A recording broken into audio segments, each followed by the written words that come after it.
Fall Apart Gift of Challenge. Discuss the significance of Things Fall Apart as a social document and a novel dramatizing traditional Igbo life in its first encounter with colonialism and Christianity at the turn of the 20th century. The thesis statement is Things Fall Apart recreates the conflict between European and Igbo cultures at the turn of the 20th century by focusing on the cataclysmic changes introduced by the forces of colonialism and Christianity. In colonization, the Igbo tribe held to traditional methods in its social and economic ways. First of all, a man was judged according to his worth and not according to the worth of his father. Okonkwo was clearly cut out for great things. He had taken 2 titles and was shown incredible prowess in 2 intertribal wars. As age was respected among his people, but achievement was revered. The social structure of the Igbo is not based on family heritage, but rather the achievements of that man. Any man must start at the bottom of society and work their way to the top. In the Igbo society, men are seen as higher than women, and gaining rankings and following rituals are more important than family. In Chapter 10, women scrubbed and painted the outside walls under the supervision of men. No women ever asked questions about the most powerful and most secret cult in the clan. Page 75. This shows that women have the lesser job and are shielded while men watch over them doing their work. Women are looked at as a lesser figure while men are the bosses. In Chapter 12, it says that it was the day on which her suitor, having already paid the greater part of her bride price, would bring palm wine not only to her parents and immediate relatives, but to the wide and extensive group of kinsmen. And that tells you that they really care for marriage, and you can't just go and marry a girl. You have to actually pay the bride price. And lastly, as explained by Okonkwo on page 33, yams stood for manliness, and he who could feed his family on yams from one harvest to another was a very great man indeed. So if you planted an entire field of yams that feeds your family, you were deemed a very successful person in their culture. So with its traditional economy and social structure, the Igbo politics followed suit and didn't really change. During the pre-colonial era of Africa, the region known as Umofia functioned under a traditional political system. This system included both experience and personal success-based caste structure, a unique title system, an executive-like leadership of elders, and a position known as a Igwugwu, similar to the modern judicial branch. The Igbo culture is based mainly on spiritual and physical achievements. There isn't a true leader, but there are men with high titles. In Chapter 17, on page 148, Okonkwo speaks of the trouble by which the missionaries encountered while trying to bring the king of the tribe together. There are no kings, there are men of high titles, priests, and elders that make up the political structure. They are chosen through their hard work and spirituality and age, but not by election or family name. Among the Igbo people, success and personal achievement are major components in determining a man's place in society. As a young man of 18, Okonkwo had brought honor to his village by throwing Amanlis the cat, the greatest wrestler who for 7 years was unbeaten. Page 1. The throwing of Amanlis the cat is where Okonkwo made his name. All his fame rests on personal success alone, and wrestling was only the beginning. Okonkwo struggled through years of sharecropping, trying to build his own farm, and trying to reach higher places in society. In Umwafia, a man can achieve 4 titles in his life. Chapter 13 mentions that only 1 or 2 men in any generation ever achieve the 4th and highest. Those who ascertain the 4th title of the clan become known as the lords of the land. Gaining 3 titles is rare, and the men with titles are treated with respect. Their role is similar to what others refer to as a leader of a government. Any man can gain a title, but they have to earn it to carry the honor. The role of the elders in the Igbo tribe is to help guide the younger generation. In Chapter 6, page 50, the next day, a group of elders from all the 9 villages of Umofia came to Okonkwo's house early in the morning, and before they began to speak in low tones, Woye and Ikefuma were sent out. Later in the day, he called Ikefuma and told him that he was to be taken home the next day. This shows that Okonkwo and the other tribe members many times listen to what the elders think and say. The elders' role is to help guide the younger generation. Mass representations of Igbo gods, known as the Igwugwu, rule as the judge and jury of the tribe. They hear all cases needing to be decided by a third party. In Chapter 10, a case is heard by the Igwugwu. They decide the hearing and rule. There is no dispute of the Igwugwu verdict. They are the final word on any such matter within the tribe. The pre-colonial people of Africa utilized a relatively complex system of governing, one not understood by the vast majority of colonizing missionaries and other Europeans.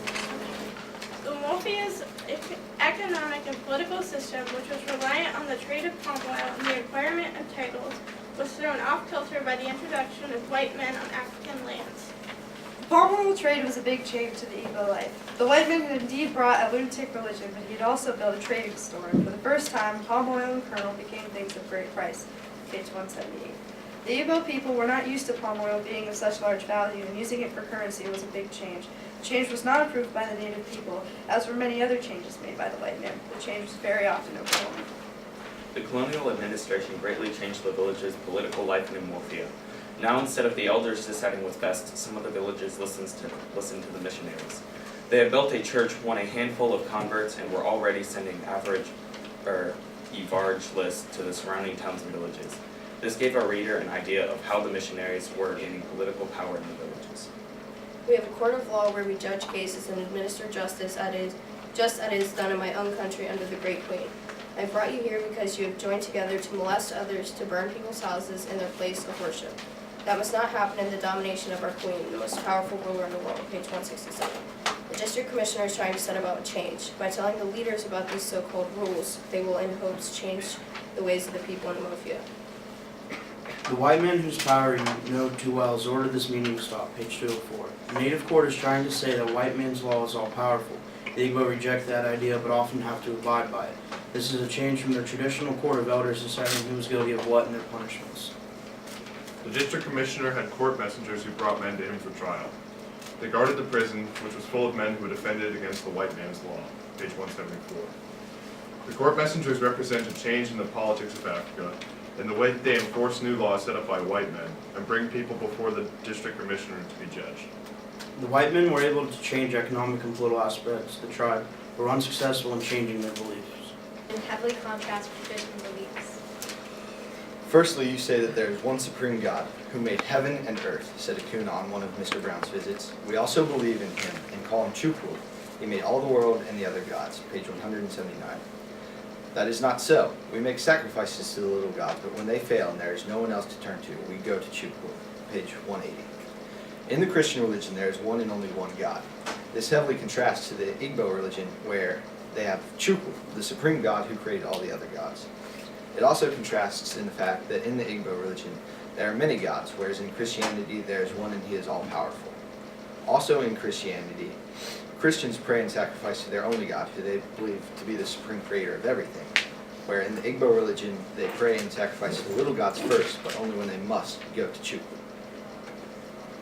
The Feast of the New Yam was an occasion for giving thanks to Ani, the earth goddess, and a source of all fertility. Ani played a greater part in the life of the people than any other deity. She was the ultimate judge of morality and conduct, page 36. Ani was important to the Igbo culture largely due to the fact that they were totally dependent on their farming and the land as a source of food and other necessities. Relating that back to Christianity, there's no variety of gods for specific areas of life, only one that controls everything.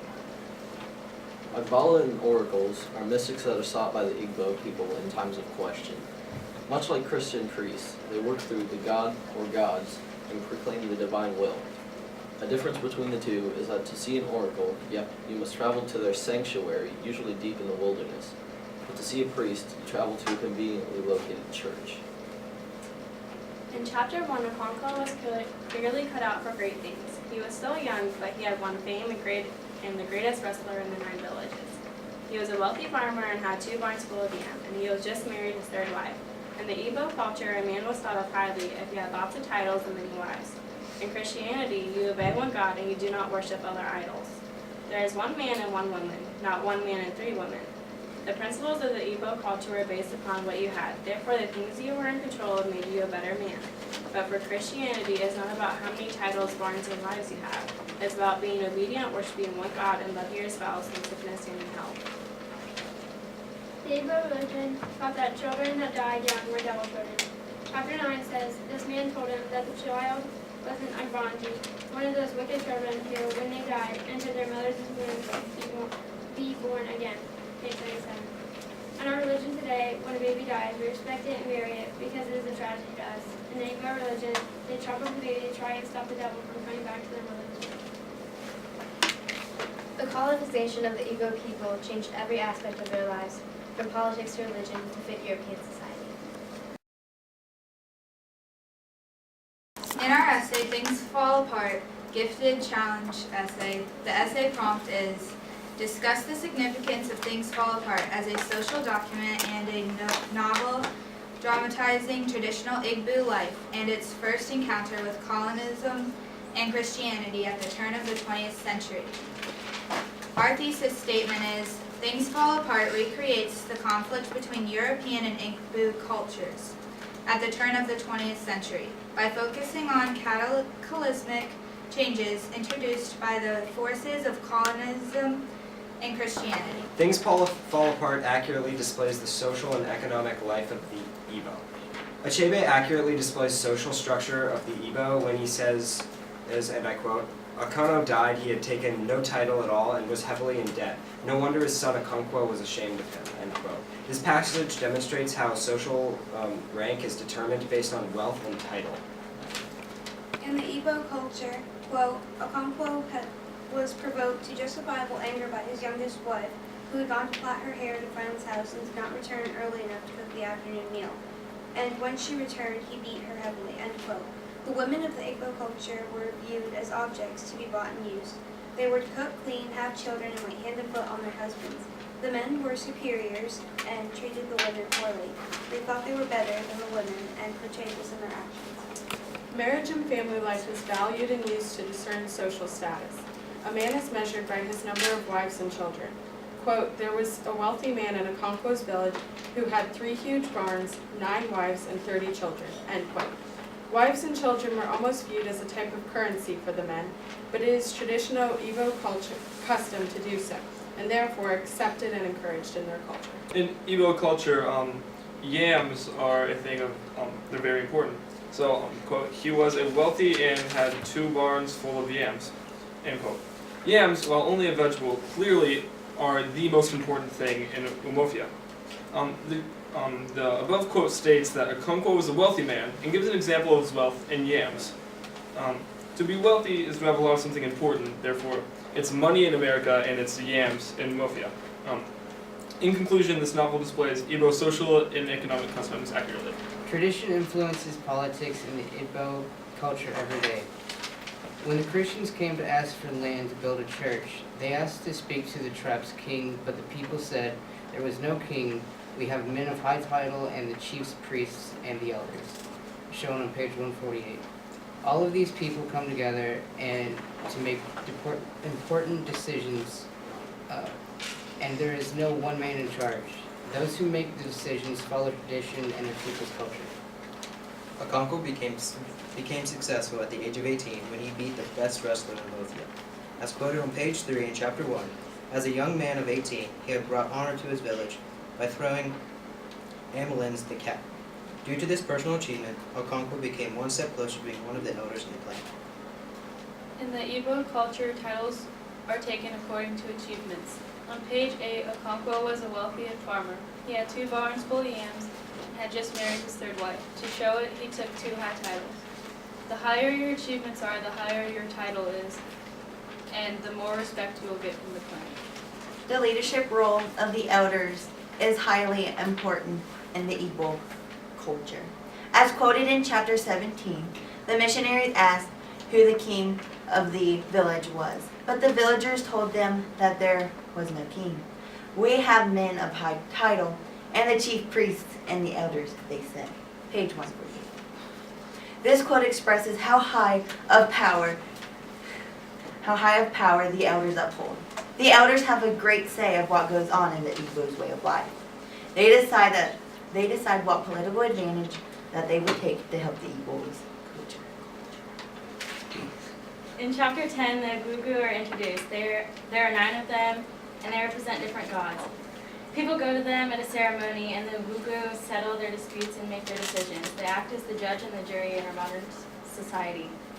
Traditional politics, economics, and colonial changes influence the Igbo culture. The idealism of the white man changed the economic and political life of the Igbo people. A crucial way the white man changed the Igbo's lives was by changing the meaning of palm oil.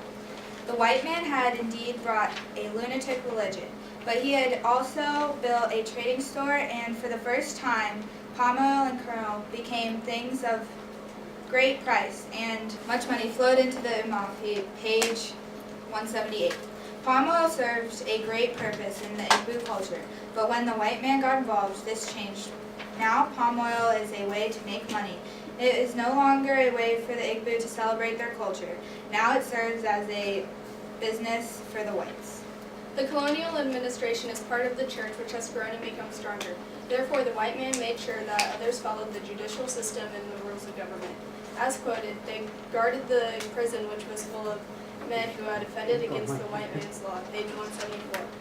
That shows that the white men have all control over the top administration, and those who do not follow the rules are punished.